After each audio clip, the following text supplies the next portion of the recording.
Hello दोस्तों, कैसे हैं आप सब। अपने लिए तो हर कोई जीता है, लेकिन जो दूसरों के लिए जीते हैं वही लोग हमेशा याद किए जाते हैं।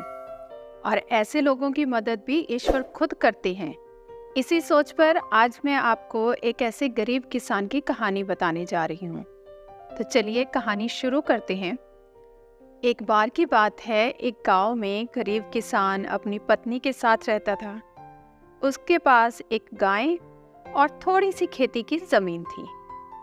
यहाँ वह दिन भर अपने खेतों में काम करता था, तब कहीं जाकर उसे खाने के लिए अनाज मिल पाता था।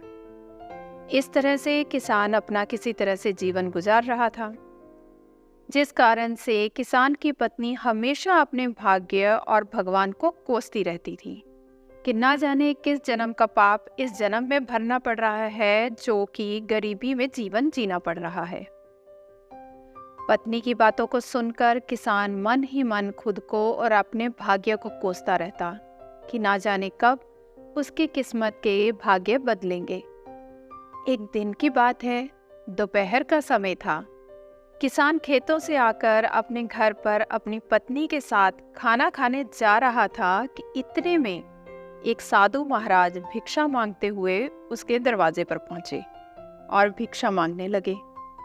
तो इतने में किसान घर के बाहर आया और बोला, साधु महाराज, हम तो पहले से ही इतने गरीब हैं कि किसी तरह अपना जीवन गुजार रहे हैं। ऐसे में हम आपको कहाँ से दान दें? हमारा साथ तो ऊपर वाला भी छोड़ चुका है। गरीब किसान की बात सुनकर साधु महाराज उसकी स्थिति को समझ चुके थे और बोले, क्या तुम सच में अपने आप को गरीब मानते हो? ईश्वर पर तुम्हारा भरोसा उठ गया है क्या? तो साधु की बातों को सुनकर हामी भर दी और किसान बोला, हाँ महाराज, हमारे साथ कुछ ऐसा ही है। अब आप ही चाहो तो आपके आशीर्वाद से शायद हमारी किस्मत बदल जाए। तो किसान की बात सुनकर साधु महाराज ने कहा, ठीक है, जैसा हम कहते हैं ठीक वैसे ही करते जाओ। तो गरीब किसान बोला, क्या करना होगा हमें जिससे हमारे अच्छे दिन आ जाए और हमारी गरीबी दूर हो जाए? तो साधु महाराज बोले, ठीक है, आज से वह काम करना पड़ेगा जिससे ईश्वर तुमसे प्रसन्न हो। सबसे पहले अपनी गाय को बेच दो और गाय के बदले मिले पैसों से अनाज खरीद कर ले आना। साधु की ये बात सुनकर किसान बहुत चौंका रह गया। उसके पास अपनी खेत की जमीन और एक यही गाय तो सहारा है, इसे भी बेच देगा तो फिर करेगा क्या? तो साधु उसे समझाते हुए बोले, अगर मेरे बताए हुए रास्ते पर चलने से तुम्हारा कुछ भी नुकसान होता है तो उसकी भरपाई मैं कर दूंगा। अब जो कहता हूं वैसे करते जाओ। तो किसान फिर आधे अधूरे मन से डरते डरते अपनी गाय को बेच आया और उन मिले पैसों से खाने पीने का राशन ले आया। फिर साधु के कहने पर किसान और उसकी पत्नी ने मिलकर भोजन तैयार किया, जिसके बाद वे राहगीर चलते हुए लोगों को बुलाने लगे और भगवान के प्रसाद के रूप में भोजन करने का आग्रह करने लगे। फिर जो भी उधर से गुजरता, गरीब किसान उन्हें भर पेट भोजन कराता, जिससे राहगीर काफी खुश होते और उन्हें इस नेक कार्य के लिए ढेर सारा आशीर्वाद देते और अपनी इच्छा अनुसार धन भी देते, जिससे वे फिर से मिले इन पैसों से लोगों को भोजन कराए। इस तरह साधु महाराज के कहने पर यह रोज का सिलसिला चलने लगा।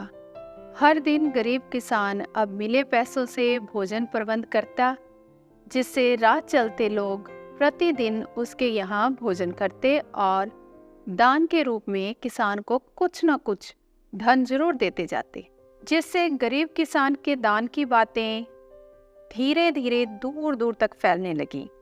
फिर धीरे धीरे बड़े बड़े नगरों के सेठ, साहूकार, व्यापारी, राज दरबारी, जो कोई भी उस गांव से गुजरता उस किसान के यहाँ ही भोजन करता और बदले में किसान को इस महान कार्य के लिए ढेर सारा धन भी देते जाता, जिससे धीरे धीरे गरीब किसान मिले पैसों से अमीर होने लगा और अब एक गाय के बदले कई ढेर सारी गायें खरीद लाया और अपने भोजन कार्य को भी बढ़ाने लगा।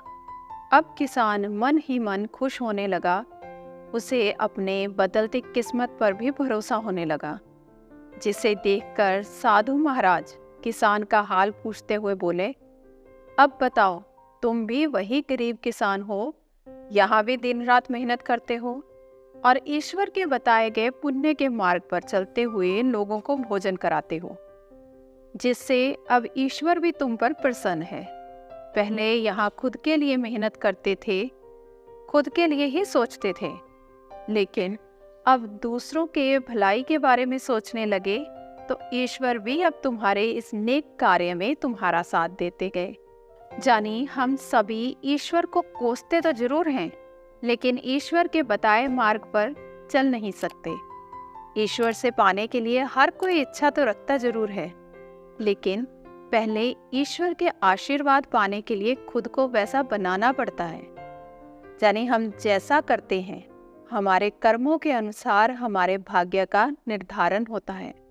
साधु की ये बात सुनकर किसान को अब समझ में आ गया था कि अगर सच में अमीर बनना है तो सबसे पहले हमें अपनी सोच बदलनी होगी।